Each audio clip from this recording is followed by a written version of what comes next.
presented by Lakshmina Films. तबे भतारा के दोस्ती बनावती रे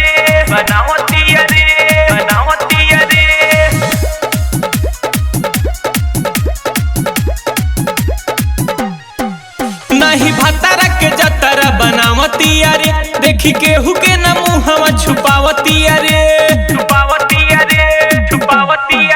नहीं भतारा के जतरा बनावती रे देखी केहू के न मुहवा छुपावती रे खोली के जंगल फनावती रे खोली के जंगल फनावती रे खोली के जंगल फनावती रे खोली के जंगल फनावती रे ती पड़ोसी से काम करवावती रे तबे भतारा के दोषी बनावती रे पड़ोसी से काम करवावती रे तबे भतारा के दोषी बनावती रे। अर्जुन के संगवा सुतेली सारी रतिया आए के बिहार से ई तोड़तिया खटिया मुर्गा ई खात बाड़ी पिके सिग्नेचर खुला ई बतिया करे बदलेला नेचर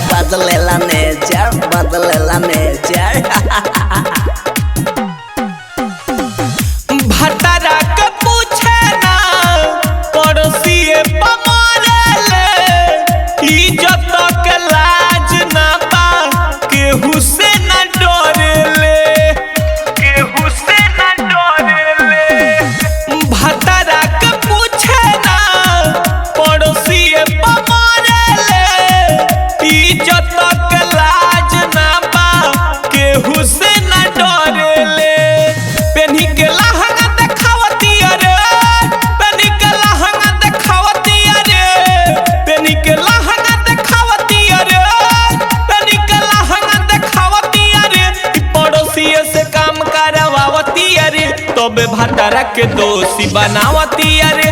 पड़ोसी से काम करवावती रे तबे भतारा के दोषी बनावती रे। रात रात चाप चढ़ेली ई टावर पे लगाता भरोसा नहीं के भतारू के पावर पे फूलल फालल नहीं आबा गोर बा जवानी लागता के होई अब पड़ोस के निशानी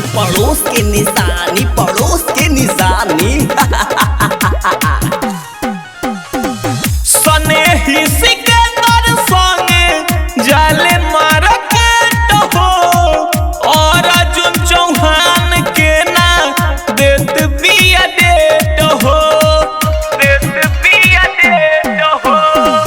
सने ही सिकंदर संगे जाले मार्केट हो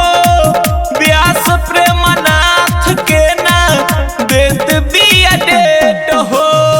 रुसल भतार ना मनावती रे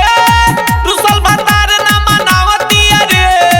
रुसल भतार ना मनावती रे रुसल भतार ना मनावती रे ई पड़ोसी से काम करवावती रे तबे भतारा के दोषी बनावती रे ई पड़ोसी से काम करवावती रे तबे भतारा के दोषी बनावती